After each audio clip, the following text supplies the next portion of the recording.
มังเออสมยอดอ้าวสวัสดีทุกคนครับไก่เราต้องวันเอาแขวะหมูไส้เดี๋ยวนะชุนกลอยปัวทับกระดงขะแจ่นะแกงหมูสามชั้นใส่มะเขือเทศครับมาครับแซ่บๆอีกแล้วครับเป็นแกงเผ็ดอีกแล้วเนาะโอเคครับมากินด้วยกันเลยครับเรื่องเชียนก็มุจอเราตะเยียเนี่ยเราเนี่ยตอนนั้นเราข้างในใหญ่ๆนะเชียก็แขวะน่ะแปลกมากระดาษเราตักใส่เลยครับอย่างเดียวครับหมูไส้เท่าใดเราเจ้าเชียกระดาษนะมันก็วัวเชียปองเรื่องเชียปองกับมุจอเราตะเยอะกละมากินข้าวด้วยกันเลยครับมันก็เรียกวัวเชียที่ปอมาเร่งกับเราตะเยอะนะภายเดินหลายเดินแชร์กับผมมาต่อนะเล็บเรื่องสมพรก็ตั้งตัวนกๆแล้วนะฝากกดไลค์กดแชร์ด้วยนะครับเพื่อนๆเสร็จแล้วก็มากินด้วยกันเลยครับมาครับมาโหว่าพาวินของเราตะไม่มีน้ำพริกนะครับวันนี้ง่ายๆครับอย่างเดียวเลยแต่ก็อร่อยเหมือนเดิมครับก่อนน้ำปอยมุสลอยเลยตะร้อนมากเลยตามค่ะหยาบชุ่มกระปวดทับอันนี้หมูสามชั้นครับมาอร่อยก็แล้วก็ขำโตโต้หมอกตุเต้าเต้านุ่งพ่อมาครับ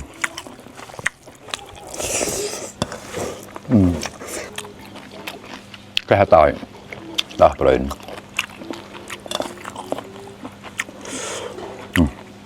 ถึงเลย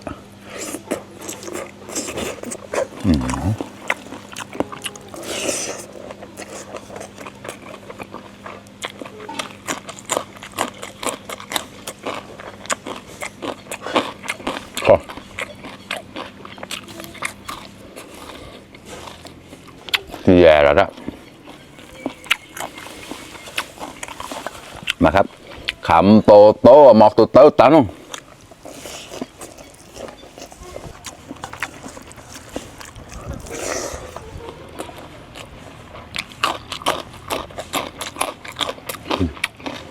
น้ำแกงเข้มข้นมากแล้วล่ะชอบมากครับ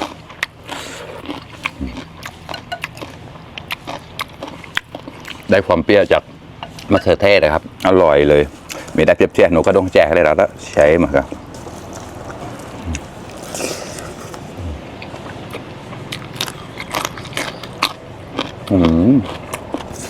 ข้อ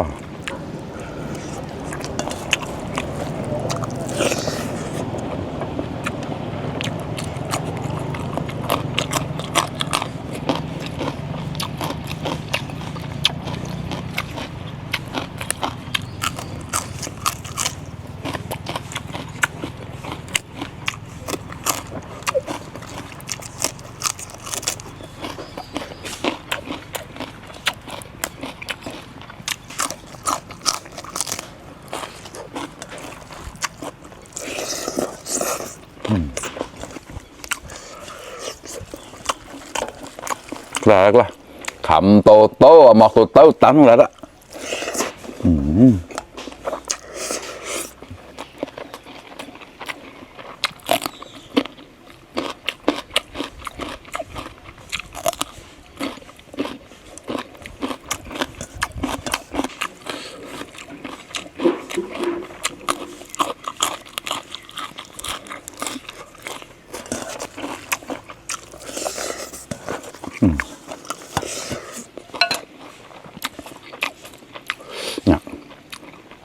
ข้อมากันแล้วเดี๋ยวจะจำนะช่วงกลอยขดงแจกปากมาครับช่วงกลอยปวดทับนะต้องเป็นหมูสามชั้นนะครับอร่อยถ้าเป็นเนื้อแดงไม่อร่อยเท่าไหร่แต่ถามว่ากินได้มากินได้ครับแต่ไม่อร่อยเท่าไหร่สู้หมูสามชั้นไม่ได้ครับก็ขำโตโต้หมอกโตโต้ตั้งแล้วละ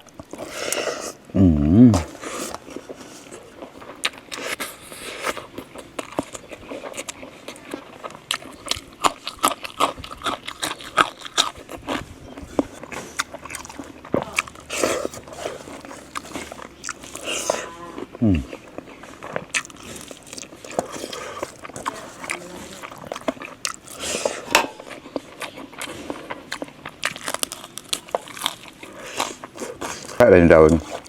ไม่ได้แบบนี้นะเชี่ยก็จีแย่แปลกมาแปลกแล้ว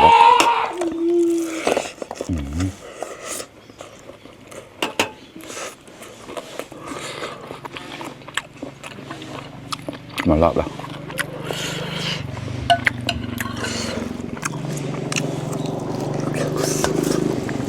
อ